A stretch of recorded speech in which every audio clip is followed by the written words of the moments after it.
Welcome into the Gaming Discourse. I'm Tyler Frater alongside Richard Day the Cruz, who is not here today, and Chief Engineer Lieutenant Commander Connor Frater. Good afternoon. It is Monday, July 31st, 2023. Follow us on Twitter and Facebook at the Gaming Discourse. Go to our YouTube channel, YouTube/Gaming Discourse, where we post videos.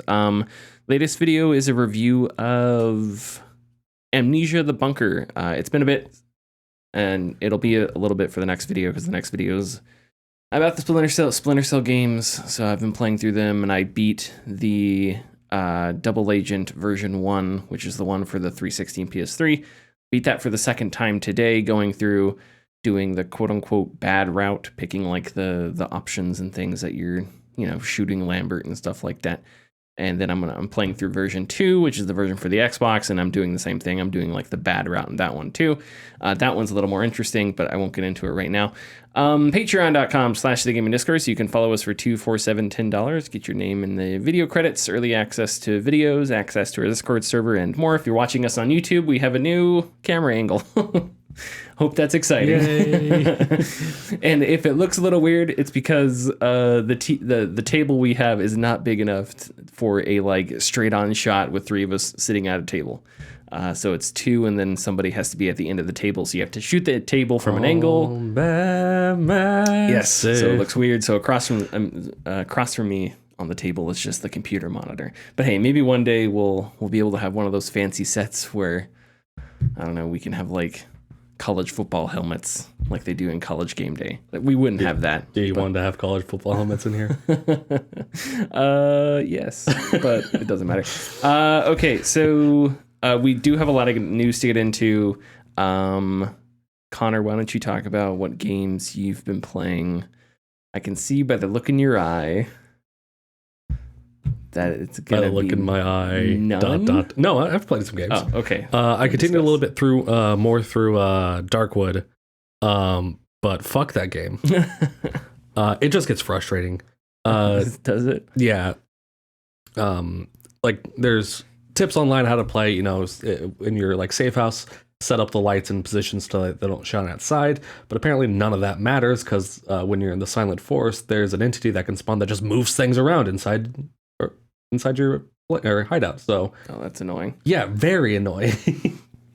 And then just some other things, like if you position like this and this and this position, like next to this door, it's not able to open. That was a lie. The door was able to open. Creatures came in. And just stuff like that. And just got more and more frustrating trying to figure everything out. So I stopped on that. I might give it another chance in a while, but not anytime soon. But what I am giving another chance to is Dragon Age Inquisition. Wow. Okay. Cool. Now, why did you stop the first time? So, what's that? Played it the first time. When I got to Skyhold, my save corrupted. Oh yeah. Okay. And then on my second time, I got to Skyhold, and my save corrupted. Okay. And I'm trying it a third time. So what you need to do is you need to create a backup save. Like before you get to Skyhold, go My PC, User, Documents, find the save file, copy, paste it to a folder on your desktop, create a backup folder. Yeah. Do something like that just to make sure. Mm-hmm. It is on your PC, correct? No, I'm playing it on PS5. Oh, you're playing it on the PS5 or PS4? 5. Oh, you got a PS5? Renee's. Oh, okay, cool. Sorry. Okay. Well, in that case, you can't back up the save. No. Well, there's cloud saving. You can. Yeah, you can. You could. You can back up to like USB sticks. Oh, can you? Yeah. Oh, save files. Yeah, that's not super surprising. Yeah. Okay. Well, then do that. No. Yeah.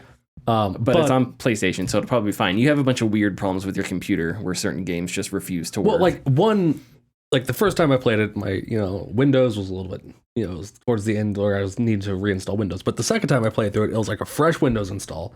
It was like one of the first games I installed, and I was playing it, and it corrupted at the same point. So it's not the game or the saves. It's me that's cursed. I can't play this game because there's no reason why two saves should corrupt at the exact same point. Is it my copy of Dragon Age? It was my Origin copy of Inquisition. Origin copy? Yeah, EA Origin. Oh, so if you sign in to your account, the games are cross-compatible? I'm confused. You had the game on PC. Now you're playing on a PS5. Yeah, Renee has it. Oh, okay. Okay, cool. All right. Apparently a star of the show. Well, I was confused because I remember giving you my copy of and telling you need to play it because Inquisition's really, really good. Yeah. The villain is kind of weird and some of the story stuff, but the characters and the dialogue are all phenomenal. Okay. So what's your build? What's your class? Doing a two-handed fighter Canary. Oh, okay, cool. Yeah. Cool. Do you already know who you're going to romance? Yes. Okay, good. You researched this right off the bat? Yes. That's the same thing I did. That's what you have to do. Playing RPGs like this, you gotta figure out who you're gonna romance, get that going. Let's be honest, Dragon Age and Mass Effect are dress-up simulators and dating simulators. All right. This is true. Yes. Okay, who is it that you're gonna romance? Dorian. Oh, all right, cool. Yeah. Cool. Now he I think he's one of the because some characters in BioWare games, their sexuality is like fluid, but others are sort of like some are gay, some are straight. And I think Dorian's just gay, right? Yes. Yeah, like if you play as a female Inquisitor, you can't romance him. You can flirt with him. You can flirt and then with like him. at a certain point, it's like, whoa, hold on, I'm just flirting just to have fun. Yeah, sure. Yeah. Yeah. And I think Sarah is that way too. Is lesbian. Yeah, the elf rogue, I think is her class. Yeah. All right. Well, cool. Anything else you want to share about Inquisition? Specific reason I chose Dorian. Okay. Besides, he's clearly like a handsome, mustachioed, like suave, charismatic guy. Besides all of that, he's like John Hamm and Alexander Siddiq from DS9, like rolled into one. Like, yeah, sure. Besides all that, like the character is like a disappointment to his dad because he's gay, and I didn't know that. Yeah, the Tevinters are like weirdly prejudiced towards the Canary because of wars they've been in. So I'm just doing this just to disappoint his dad even more. That's awesome. And I don't know what they're going to do with Dreadwolf, but apparently it had something to do with Tevinter, I thought. And I thought... I never beat Inquisition, so I wouldn't know. Okay, well, I remembered learning that they were going to do in Dreadwolf, which is the next one, they were going to involve Tevinter more. This is complete off the top of my head, maybe 100% wrong. And I don't know how long it's set after Inquisition, but I thought maybe you would see Dorian again because he's from there. Maybe. So, yeah, I wasn't sure. Okay, well, sounds fun. Yeah. I've played a little bit of a few different things. But nothing like substantial. Still chugging away at Pillars 2. Pillars 2 is very good. The writing is heavy on metaphor, both I think subtle and not subtle at all. Every character in the game, every companion has a companion quest, and sometimes a few companion quests that you go on. And these companion quests are really interesting and really introspective. One of the quests, so in Pillars 1, the organization, the evil organization, is known as the Leaden Key. And these are the bad guys in the first Pillars of Eternity, and that's who you fight and stuff like that. Between the first and the first one, you defeat them, you break up the organization, whatever. In the second one, you meet your wizard pal, Aloth, who in the first game helps you out, and he has a story of his own. In the second game, he has sort of squashed some of his demons, so to speak, but he has spent the time between the games hunting down sort of Leaden Key remnants, survivor sects, things like that. And his quest is about figuring out if trying to reconcile his actions with their consequences, even though he thought for sure trying to hunt down the remnants of the Leaden Key was the right thing to do. There are like ripple effects that he didn't think he didn't account for, and so he has to reconcile all that. So there are a lot of these really good moments where there's not moral ambiguity. Aloth is not a character that I would say is evil or like malicious or even a scoundrel. He's sort of a academic stand-up type guy, but he does his own morality is very important to him. And I just completed his companion quest today, and the end of it was really good. And one thing that I like about video games like Pillars is video games that aren't afraid to slow down. Mm-hmm. RPGs are like that. BioWare games are like that. Both Horizon games were like that. But because some companion quests, there's a boss fight at the end or something like that, or there's a big reward at the end. But Aloth's companion quest ends just on a lot of dialogue and something that you learn.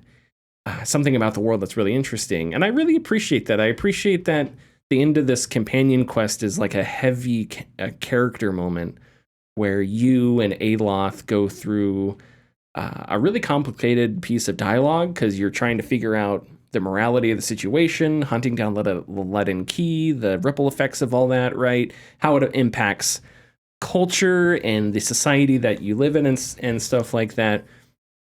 And it's just really good writing. And in a game that's so narrative focused and so character focused, that's really good to see. It's really nice to see. So yeah, Pillars 2. What else am I? I don't... Bits and pieces of different stuff.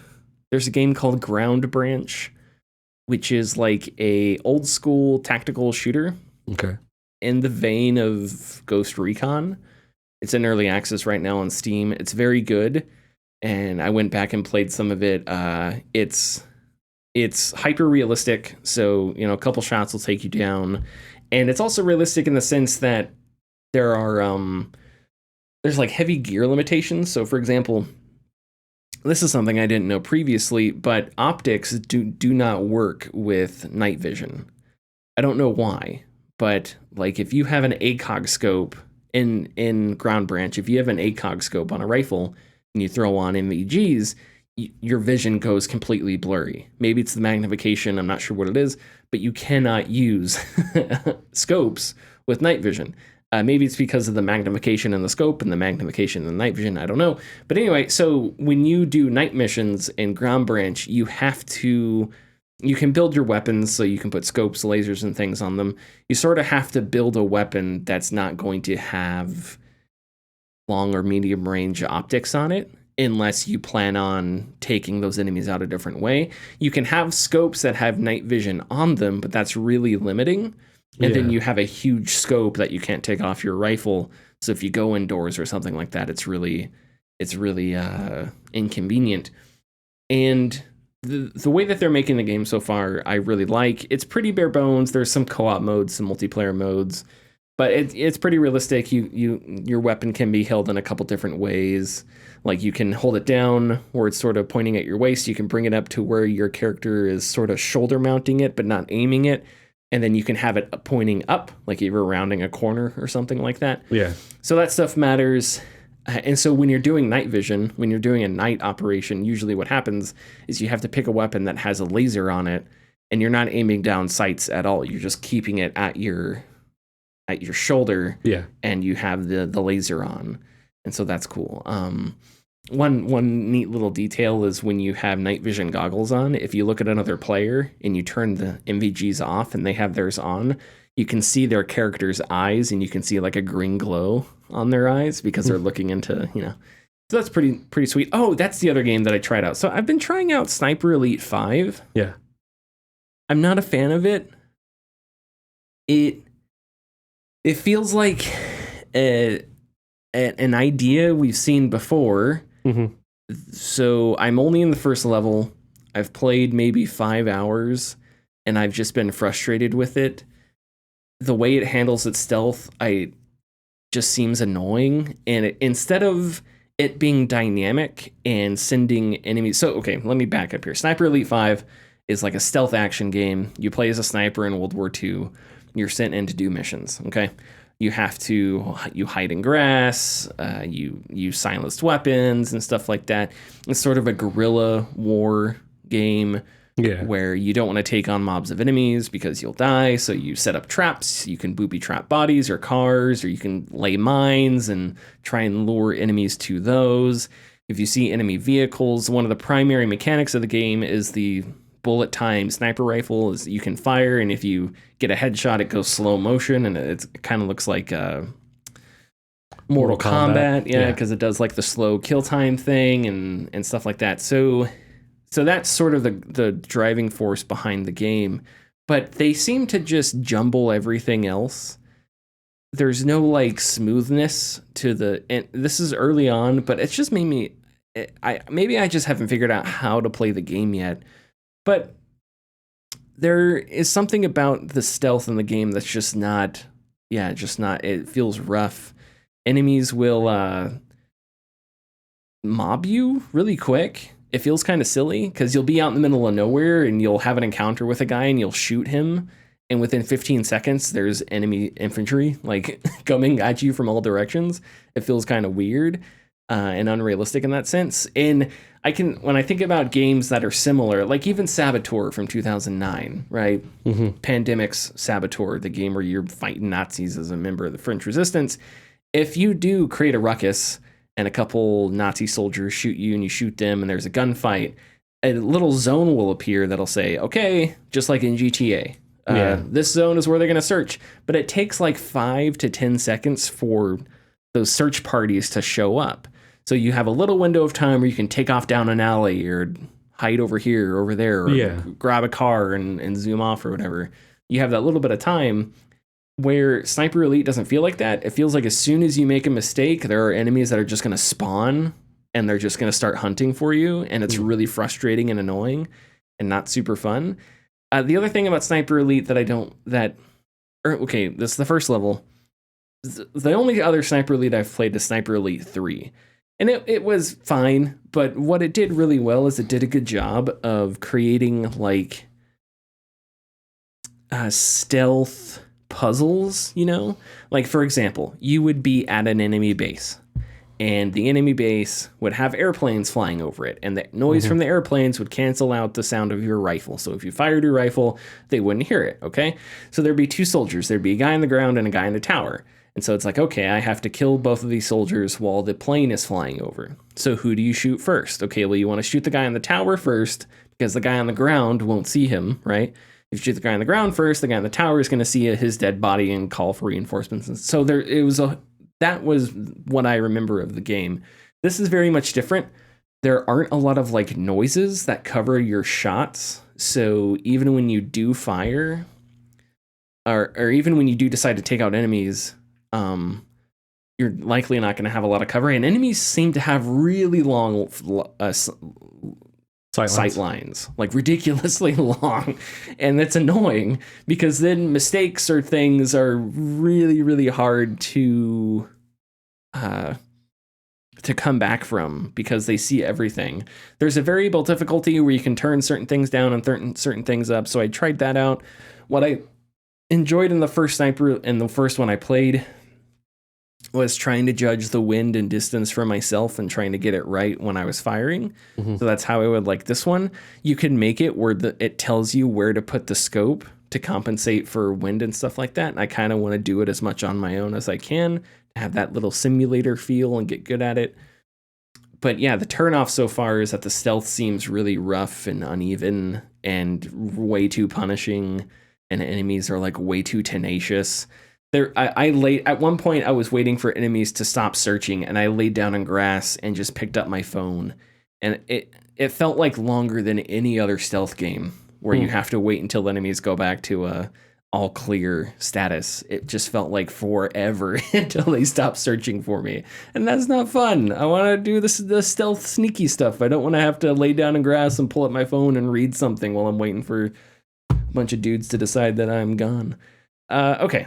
But I'll play a little bit more of it, but it did frustrate me. And I tried doing different things with the difficulty. So yeah, we may have just gotten off on the wrong foot. Have you encountered the drop in, drop out PvP yet? I saw that. I turned it off instantly because I'm not dealing with that shit. But it's cool. It's cool that exists. It's fine. Just it's not for me. Leave me alone. I want to play my game. But you don't want to have your enemy at the gates moment? I mean, that would be cool if it's a PS Plus game. So if you know somebody that has PS Plus, download it and we can face each other. Mano y mano. Ed, I don't know what that actor's name is. Jude Law versus Ed something. Harris. Ed Harris. There we go. Jude Law versus Ed Harris. Okay. Jude Law, the most unconvincing Russian No. of all time. No. Ron Perlman. Ron Perlman. Ron Perlman. You're correct. You are correct. Ron Perlman is the most unconvincing Russian of all time.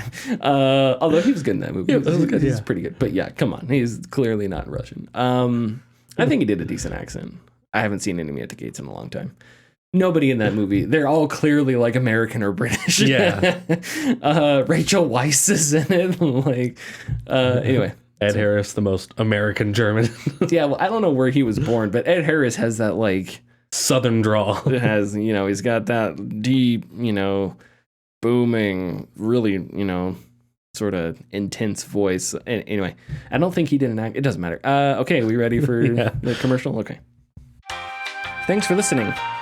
If you like our content, please consider subscribing or leaving a like and comment. You can find us at patreon.com/thegamingdiscourse. And our tiers are $2, $4, $7, and $10 and include getting your name in the video credits, early access, and access to our Discord server. Ubisoft has canceled the sequel to Immortals Phoenix Rising, which should have been called Gods and Monsters, I think. Mm-hmm. But Monster Energy, which is this like ridiculously litigious, punitive, and pathetic company, decided to sue for copyright or whatever, and Ubisoft decided we're not going to do it. I don't like Monster Energy because they've done that, and because they annoyed the hell out of me in Death Stranding, because like while Sam was getting a speech about America and freedom, Monster Energy drinks were like, and I was like, this is perfect, right? And because it's just not that good in general. And because Monster Energy just sucks, in general. But anyway, Ubisoft has canceled the sequel to Immortals Phoenix Rising. This is according to Video Games Chronicle. Multiple development sources say the game was in early development at Ubisoft Quebec, but the company leadership canceled it due to perceived challenges around establishing the IP. The future of Immortals was apparently cast into doubt after the company decided to pivot towards its most prominent brands. VGC also says that while Immortals had a modest audience, much of it came from discounts, and its sales in Europe were around 70% lower than what Assassin's Creed Valhalla managed over the same time period. In a statement to VGC, Ubisoft said, quote, "As part of our global strategy, we are redirecting and reallocating some creative teams and resources within the Quebec studio to other unannounced projects. The expertise and technologies these teams developed will serve as an accelerator for the development of these key projects focused on our biggest brands. We have nothing further to share at this time," end quote. Okay. So a few key things here. We have talked about in the past game companies putting all their eggs into few baskets. Mm-hmm. So this is just more of that. Continuation, yeah. The continuation of that.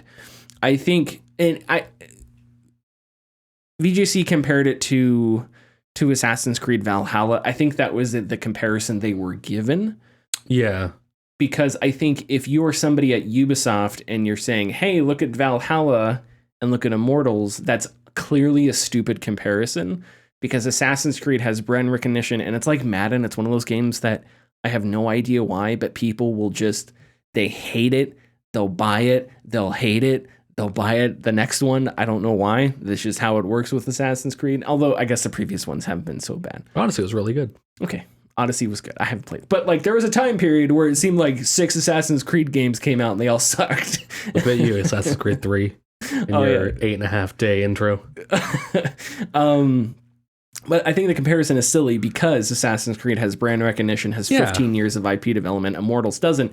And maybe what sucks is Immortals clearly has something that you can build in a different direction because it is very, it was clearly inspired by Breath of the Wild, right? Mm-hmm. And so, and I don't understand why, although it did have some of those Ubisoft trademarks where there was like tons of little tiny like things on the map that you could go collect and do and stuff like that. I played it for a few hours and I was having fun. Other stuff came up and I was one of the 70% that got it a used copy at GameStop or whatever. But this is disappointing because is this a sustainability standpoint or is this a bullshit standpoint? We need more you know, all hands on Division or some bullshit like that. And I'm going to assume that's what this is. Oh, absolutely. And that's too bad, because I feel like, you know, a game like Breath of the Wild should be influenced or should be influential somehow. Mm-hmm. And in order for it to be influential, games have to be made that are influenced by it. And that was Immortals, and I think you could have taken Immortals into a really interesting way. You could have given Ubisoft could have released a title that wasn't necessarily the generic Ubisoft open world, and is clearly a type of game that people want to play, because Breath of the Wild and Tears of the Kingdom are super popular and, you know, some of the best games of all time. Mm-hmm. So it's not like the genre is, you know, doesn't work, or the style of gameplay doesn't work. So yeah, disappointing. And when we talk about the lack of creativity in the AAA industry, this is part of that. I don't know if you would want to count this as creativity, but it's definitely a lack of initiative. It's definitely a lack of foresight. Foresight. It's definitely a lack of. Courage isn't even the right. Courage is too dramatic. A willingness to do anything that isn't 100% bona fide home run, which is annoying. But you know, oh well. What are you gonna do? Did you play Immortals at all? I did not. Oh, okay. Are you frustrated with this at all? Well, I'm frustrated with just the concept that they're just comparing it to Assassin's Creed Valhalla, which launched at a similar time, but again, had so much more propping it up. It was Assassin's Creed. Yeah. Yeah. And I think it even had like a larger, well, obviously had a larger like marketing budget too. Yeah, I don't know that off the top of my head. I would assume so though, because Assassin's Creed is one of Ubisoft's heavy hitters. It's a flagship franchise, so it's gonna get more of the pie for pushing it out, because it's gonna sell really well. Yep. As opposed to an IP that, you know, I don't know. It bothers me because you hear about this with, like, we joke about Red Dead Redemption, but there was the same fear. Cowboy games don't sell.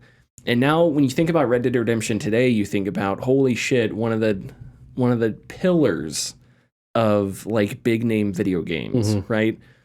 And to think that at one point executives were afraid because it wouldn't sell is just beyond silly.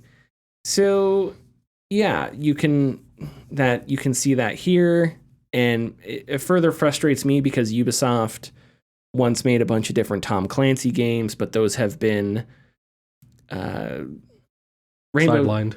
Rainbow Six has been reduced to like a hero shooter that I'm sure, I don't know, may not be too terrible, and was kind of good when it came out. It had some cool ideas, but it's not like the tactical shooter that I think we all kind of want it to be. Ghost Recon, they did a lot of stuff with and just gave up on. And then, yeah, Splinter Cell, Blacklist was really cool. The story was dumb. Like, they shouldn't have made it Sam Fisher, whatever. But the gameplay in Blacklist was really interesting. I think it predated some of the stealth gameplay that we would go on to see in Phantom Pain, MGS5, Metal Gear Solid 5 Phantom Pain. So I don't want to say it's like ahead of its time or anything like that, but I thought Blacklist was really good. And now they're remaking the first Splinter Cell, but we're not really sure where that is. And they have this Star Wars open world game, which is cool. So I don't know. When companies consolidate things like this and you lose titles and IPs, you lose out on creativity and new ideas. And, you know, what you don't want is something like Activision, where it is so concentrated now that Activision makes like 3 games. Yeah. Call of Duty, and they let Blizzard release something every now and then. Like, that's pretty much it. You don't want that. So here's hoping that Ubisoft gets some new management and we get a new Splinter Cell, and maybe we'll get a new Immortals in the future. In other Ubisoft news, Ubisoft is downplaying the playtime of their next few games. Kinda, a little bit.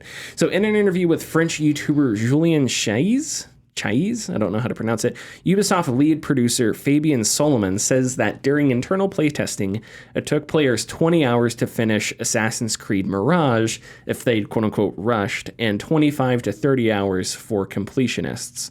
Earlier this year, in an interview with Edge magazine, Star Wars Outlaws creative director Julian Graidy compared the size of the game's planets with areas in Assassin's Creed Odyssey. Now, I know, Connor, you played Odyssey. Yes. Now, we'll talk about this in a second. Let me get this quote out of the way. In another interview with IGN, Grady, I don't know how to pronounce it, Gerity, it's probably Gerity, clarified a bit, saying, quote, our objective is to really get people into very dense, rich adventure, open world adventure that they can explore at their own rhythm. So it is absolutely not a 200 or 300 hour epic, unfinishable RPG. This is a very focused action adventure RPG that will take people on a ride and is very manageable, end quote. Okay, so they sort of broaden the reins there. Okay. So how do the areas in Assassin's Creed Odyssey work? Are they all massive maps? Are you talking like the individual like provinces? I don't know how the game works at all. So I'm asking you to explain it. Because they said some of the planets in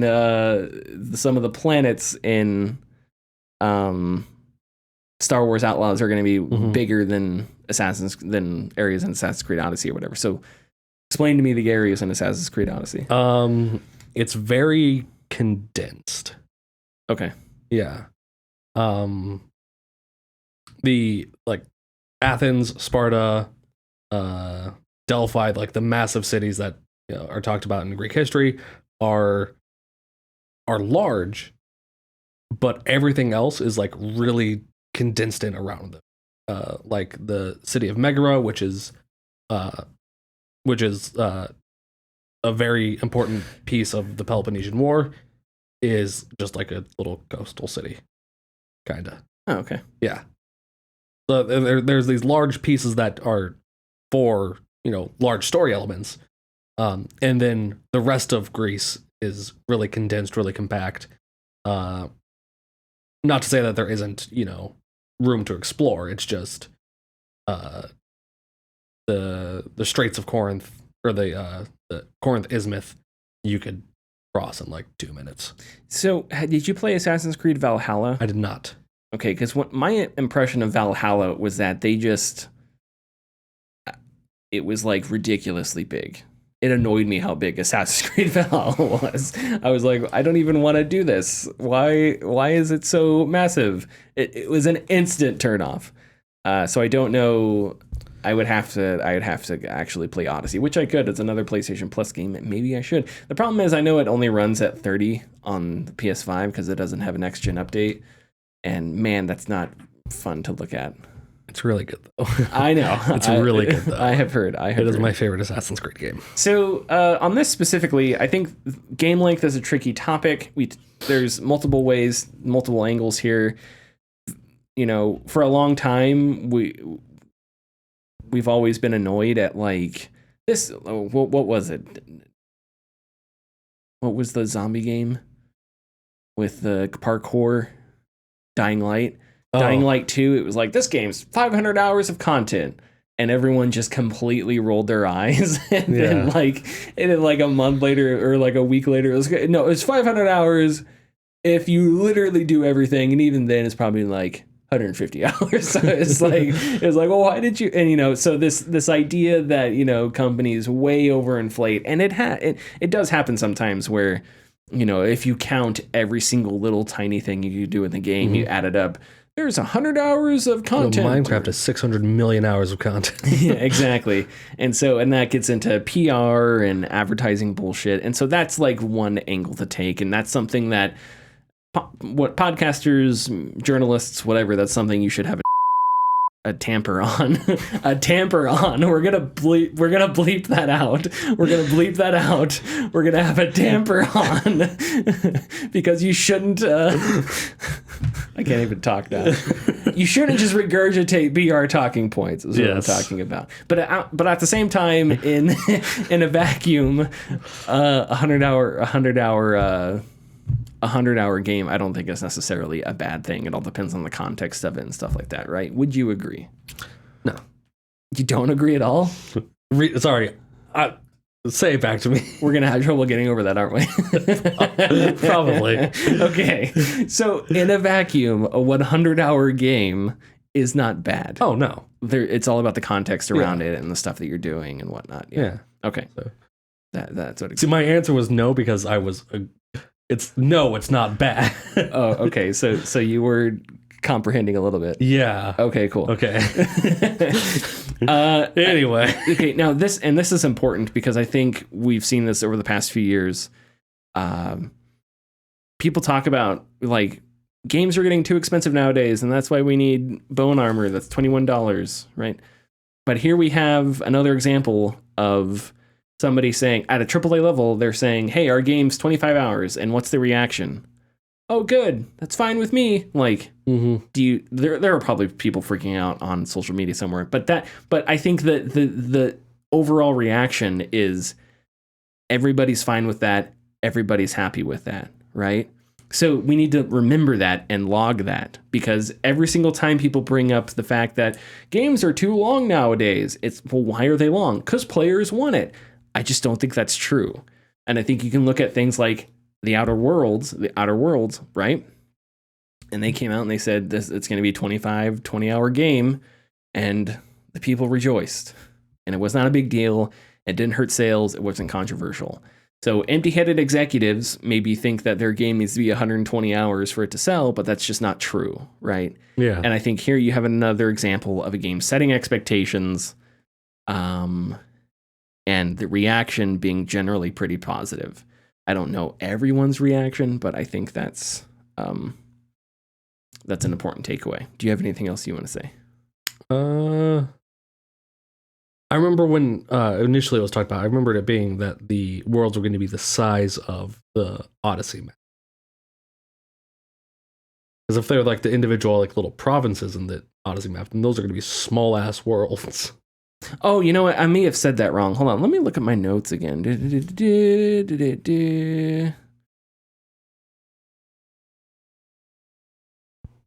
Compared the size of the game planets with areas in Assassin's Creed Odyssey.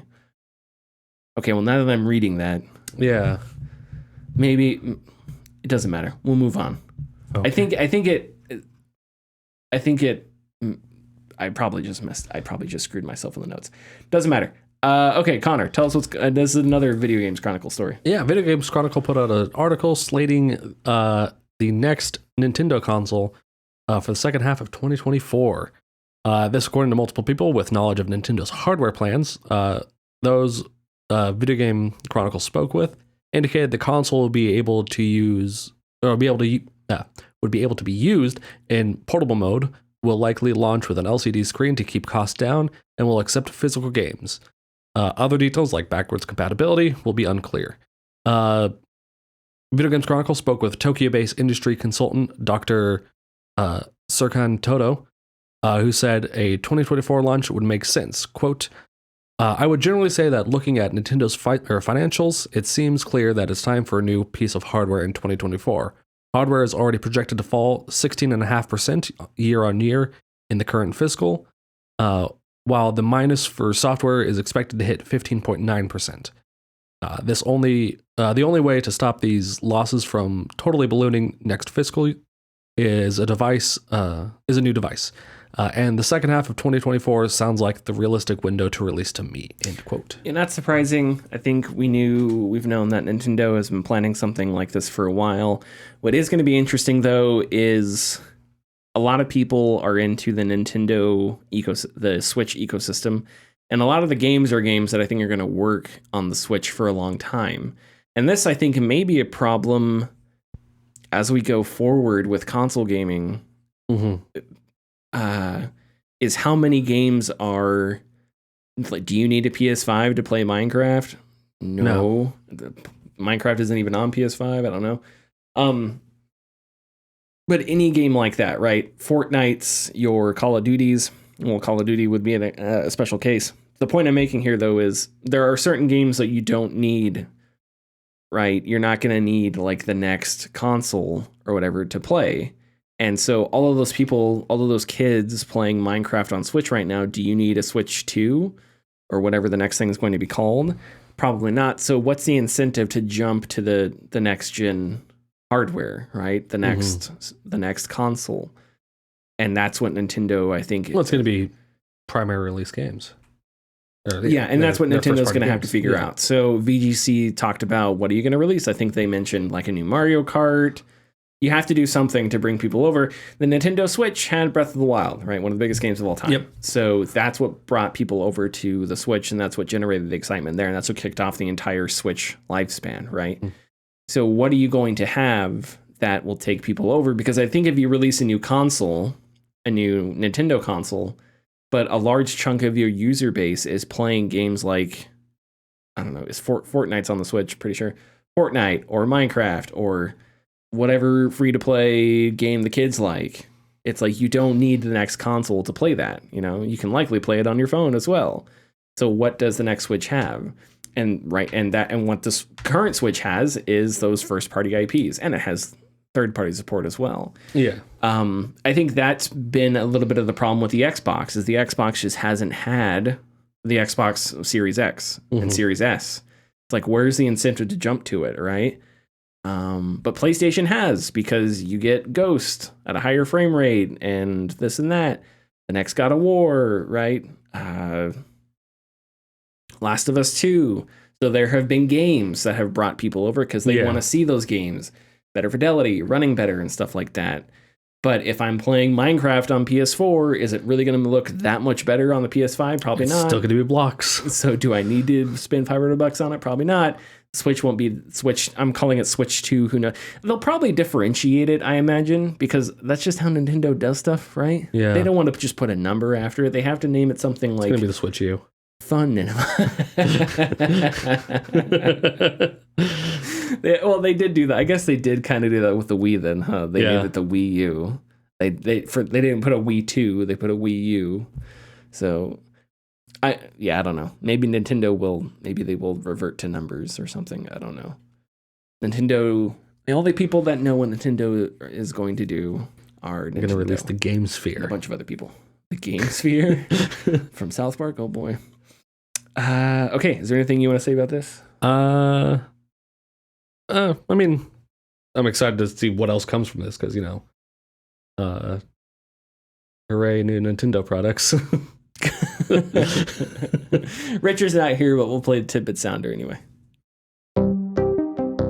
What if I told you, in this world, there are bits, and there are tids, and Richard is the only man who can put them together into tidbits.